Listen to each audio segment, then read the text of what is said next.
હર હર મહાદેવ મિત્રો, આજના આ વિડીયોમાં આપણે આંધ્રપ્રદેશમાં આવેલું શ્રીશૈલમ પહાડી ઉપર મલ્લિકા અર્જુન જ્યોતિર્લિંગ, જે આપણા 12 જ્યોતિર્લિંગમાંથી બીજા નંબરનું જ્યોતિર્લિંગ કહેવાય છે.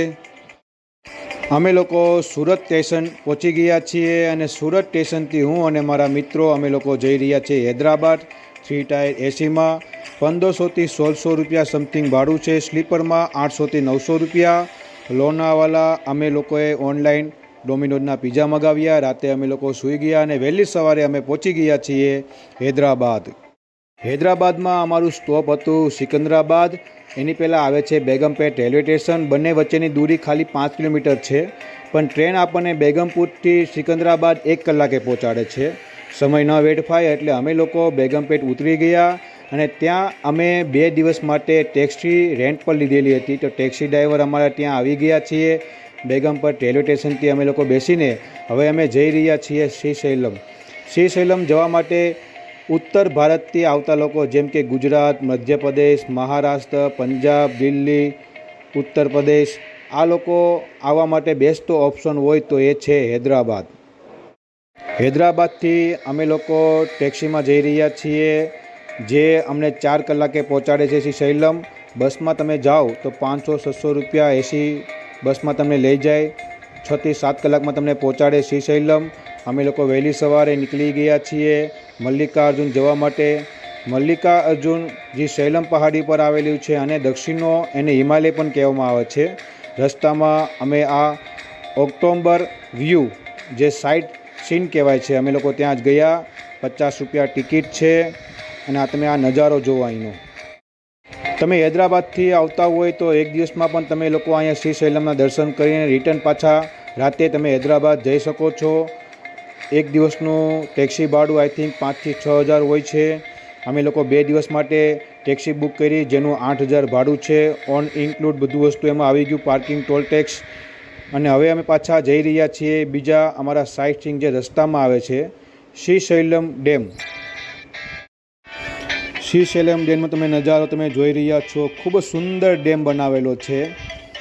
જે તમે પહેલી બાજુ જુઓ છો એ તેલંગાણા કહેવાય છે અને આ બાજુ જે હું વિડીયો ઉતારી રહ્યો છું એને આંધ્રપ્રદેશ કહેવાય છે.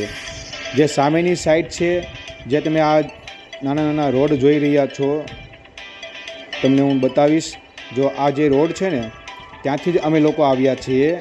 ત્યાંથી આવીને આગળ જતાં એક બ્રિજ આવે છે. બ્રિજથી અમે ક્રોસ કરીને અમે આ બાજુ આવી ગયા છીએ. એટલે આ બાજુનો ભાગ કહેવાય છે આંધ્રપ્રદેશ. અહીંથી હું આ વિડીયો ઉતારી રહ્યો છું. વરસાદ ઓછો હોવાથી પાણી છોડવામાં નથી આવી રહ્યો, પણ તમે આ દૃશ્ય તમે જુઓ, ખૂબ સુંદર છે. હવે પાછા આપણે જઈશું મલ્લિકા અર્જુન. મલ્લિકા અર્જુન જે શ્રીશૈલમ પહાડી પર જે દક્ષિણનો હિમાલય પણ કહેવામાં આવે છે. અહીંયા તમને પ્રાઇવેટ હોટલો ઓછી જોવા મળશે. અમે લોકો આ જે ધર્મશાળા છે એક ટ્રસ્ટ તરફથી બનાવેલું હતું. અમે લોકો અહીંયા રોકાણા છીએ.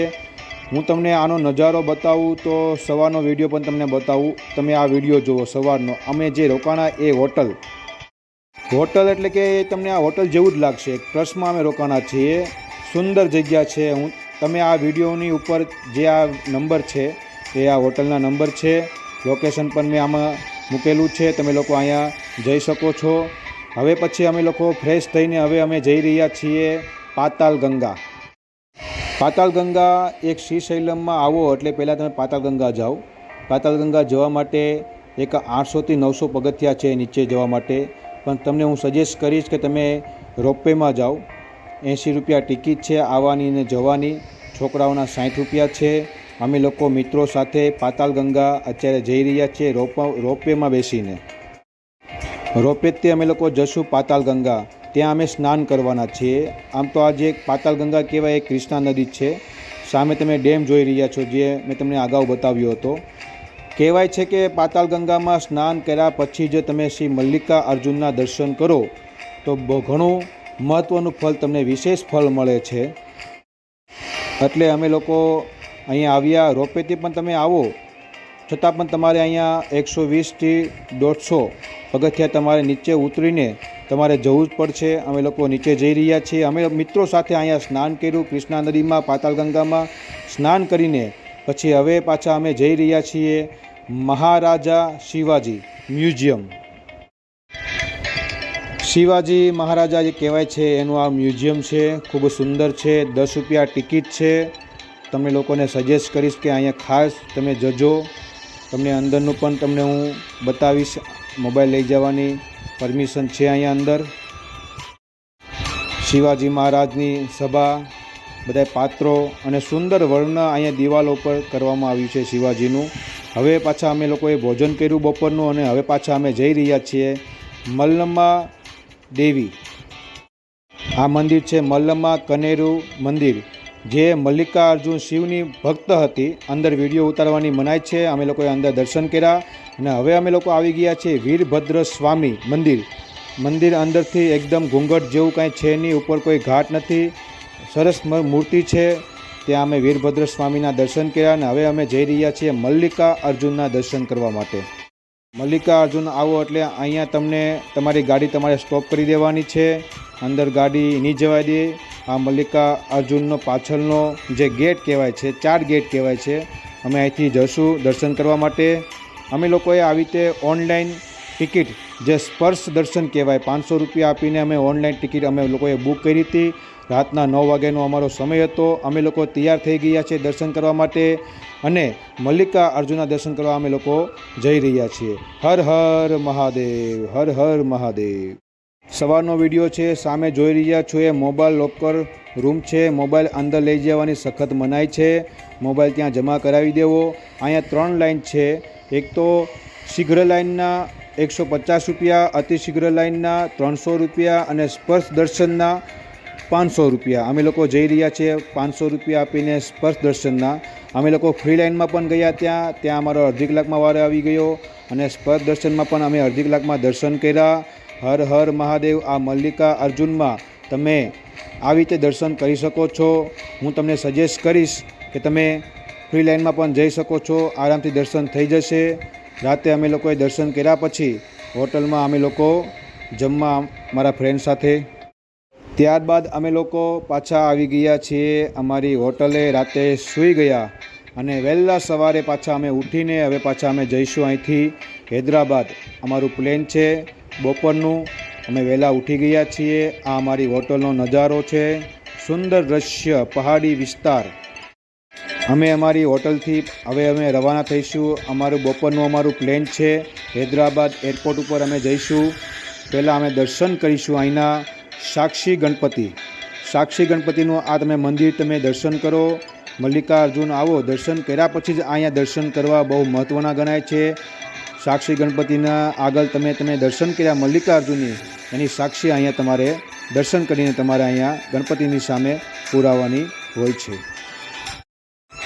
સવારનો નજારો છે, બહુ સુંદર ગણપતિનું આ મંદિર છે. ત્યારબાદ હવે અમે જઈશું પંચધારા, અને પલધારા પણ કહેવામાં આવે છે. 100 પગથિયા નીચે ઉતરીને તમે નીચે જે પંચધારા કહેવાય છે, અમે લોકો ત્યાં જઈ રહ્યા છીએ મિત્રો સાથે. અહીંયા પણ એક જંગલ વિસ્તાર, સુંદર દૃશ્ય છે પંચધારા. વરસાદ મોસમ ન હોવાથી અહીંયા ધારા ઓછી છે અત્યારે, છતાં પણ અમને અહીંયા પલધારાના દર્શન થયા, પંચધારાના દર્શન કર્યા. આ જગ્યા પણ સુંદર છે. જે આ પંચધારા કહેવાય છે એ આ મંદિર છે. સવારે બંધ હતું, અમે લોકોએ ત્યાં બહારથી દર્શન કર્યા. શિવજીની ઉપર ગંગા વહેતી હોય એવા દૃશ્યો છે. પલધારામાં અમે દર્શન કરીને હવે અમે જઈ રહ્યા છીએ અહીંયા નજીકમાં આવેલું હાટકેશ્વર મંદિર, મહાદેવનું મંદિર છે. સવારે મંદિર બંધ હતું પણ અમે લોકોએ બહારથી જ અંદર દર્શન કર્યા તો મહાદેવના દર્શન અમને સાક્ષાત દર્શન થઈ ગયા છીએ. હવે અમે જઈ રહ્યા છીએ પાછા હૈદરાબાદ. રસ્તામાં જો આ લોકેશન તમને બતાવું છું, ગંગમ્મા ટેમ્પલ કહેવાય છે. ત્યાં એક આ સરોવર આવેલું છે, નદી આવેલી છે, જેનું નામ છે ડિંડી. ડિંડી ગામ નજીક આવેલું છે આ નદી, ડિંડી નદી કહેવાય છે. અમે અહીંયા સાઈડમાં અમારી કાર ઊભી રાખીને એક 50થી 60 પગથિયા ઉપર ચડીને અમે લોકો અહીં ઉપર આવ્યા અને એક આ દૃશ્ય અમે જોયું. ખૂબ એટલે ખૂબ મજા આવી. તમે લોકોને સજેસ્ટ કરી, તમે પ્રાઇવેટ કારમાં આવો છો તો આ જગ્યા ઉપર 5 મિનિટ જજો. સુંદર દૃશ્ય છે અને ખૂબ તમને આનંદ આવશે. અમે લોકો અહીંયા થોડો ટાઈમ અહીંયા રહ્યા. હવે અમે જઈ રહ્યા છીએ હૈદરાબાદ એરપોર્ટ. અમે આવી ગયા છીએ આ હૈદરાબાદ એરપોર્ટ ઉપર. નમસ્કાર મિત્રો. તમારો ખૂબ ખૂબ આભાર આ વિડીયો જોવા માટે. અમે હવે પહોંચી ગયા છીએ એરપોર્ટ ઉપર. અહીંથી અમારું સુરતનું પ્લેન છે. આ વિડીયોમાં તમને ખાલી કહેવા એટલું જ માગીશ કે તમે શ્રીશૈલમ મલ્લિકાર્જુન આવો છો તો 2 દિવસ માટે આવજો. સવારે તમે હૈદરાબાદ પહોંચી જાઓ તો તમે હૈદરાબાદ રાતે રોકાઈ જાઓ, અથવા વહેલી સવારે તમે પહોંચી જાઓ છો 7-8 વાગે તો ટેક્સીથી અથવા બસથી તમે પહોંચી જાઓ શ્રીશૈલમ. તમને આરામથી શ્રીશૈલમ રસ્તો એકદમ બહુ સરસ છે, ત્યાં તમે રાતે રોકાઓ. બીજે દિવસે ભાઈ સાઇટ સીઈંગ બધા દર્શન કરીને તમે રિટર્ન પાછા હૈદરાબાદ આવી શકો છો. ઘણા લોકો અહીંયા 1 દિવસ માટે પણ આવે છે. સવારથી વહેલા હૈદરાબાદ રાતે રોકાઈ જાય, સવારે વહેલા 5 વાગે અહીંથી નીકળે છે અને રાતે 8-9 વાગે પાછા રિટર્ન પણ આવી જાય છે. 1 દિવસમાં પણ તમે શ્રીશૈલમના દર્શન કરી શકો છો, સાઇટ સીઈંગ બધા ફરી શકો છો. 1 દિવસ આવું કે 2 દિવસ એ તમારી ઉપર છે. અંદાજે અહીંયા તમને ખર્ચો કહું તો 5,000 થી 7,000નો ખર્ચો હૈદરાબાદનો ખર્ચો છે. હર હર મહાદેવ મિત્રો, ખૂબ ખૂબ તમારો આભાર આ વિડીયો જોવા માટે. ઓમ નમઃ શિવાય.